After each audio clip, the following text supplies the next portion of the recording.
என் புருஷனை கொலை பண்ணது என்னுடைய அம்மா அப்பா அண்ணன் தான், அவங்களை கைது செய்யணும்னு போராட்டத்தில் ஈடுபட்ட பெண்மணி மீண்டும் ஒரு ஆணவ கொலையா? போலீசாரின் விசாரணை. மருத்துவமனை முன்பு தர்ணா போராட்டத்தில் ஈடுபட்ட காதல் மனைவி. எதுவுமே நீ பார்க்க விடல, நீயும் அவ்வளோ போயிட்டீங்களா? நிம்மதியா இருங்க. கொஞ்ச நாள் கழிச்சு ஒவ்வொரு அடியா வரப்பதான் உங்களுக்கு தெரியும். நீ நாளைக்கு உன் குடும்பத்துக்கு ஃபோன் போட்டு கேட்டியாக்கோ உனக்கு ஒரு ஹாப்பி நியூஸ் கிடைக்கும். அந்த ஹாப்பி நியூஸை வச்சு ஜாலியாக உன் 2 பேர் லைஃப் ஸ்டார்ட் பண்ணுவேன். ஓகே, அதுக்கு நான் தர கிஃப்ட்டு.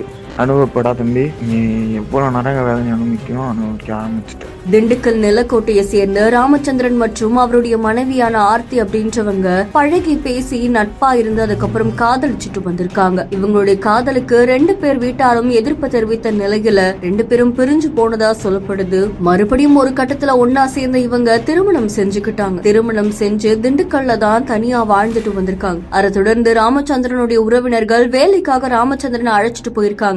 இந்த நிலையில ஆர்த்தியோட சகோதரர் ராமச்சந்திரனுக்கு கொலை மிரட்டல் விடுத்ததாகவும் கூறப்படுது. அதை தொடர்ந்து ஆர்த்தியோடைய தந்தையுமே வீட்டுக்கு வந்து மாப்பிள்ளை ராமச்சந்திரனை மிரட்டினதாகவும் சொல்லப்படுது. இந்த நிலையில தான் இந்த திடீர் சம்பவம் ஏற்பட்டிருக்கு. வேலைக்கு போன கணவன் பரிதாபமா உயிரிழந்த நிலையில என் கணவனை ஆணவ கொலை செஞ்சுட்டாங்க, அவருடைய உடலை நான் வாங்க மாட்டேன் அப்படின்னு சொல்லி மனைவி ஆர்த்தி அரசு மருத்துவமனை முன்னாடி தர்ணா போராட்டத்தில் ஈடுபட்டிருக்காங்க. அதுல அவங்க செய்தியாளர்களை சந்திச்சு பேசும்போது, என் கணவனை கொலை பண்ணது என்னுடைய அப்பா அம்மா அண்ணன் தான், அது மட்டும் இல்லாம மொத்தமா 10 பேர் இருக்காங்க, அவங்க 10 பேரையும் கைது செய்யணும் அப்படின்னு போராட்டத்தில் ஈடுபட்டிருக்காங்க. போலீசார் இப்போ விசாரணை மேற்கொண்டு வராங்க அப்படின்னு தெரிவிக்கப்பட்டிருக்கு. இந்த சம்பவம் அந்த பகுதியில் பெரும் பரபரப்பையும் அதிர்ச்சியையும் ஏற்படுத்தி இருக்கு.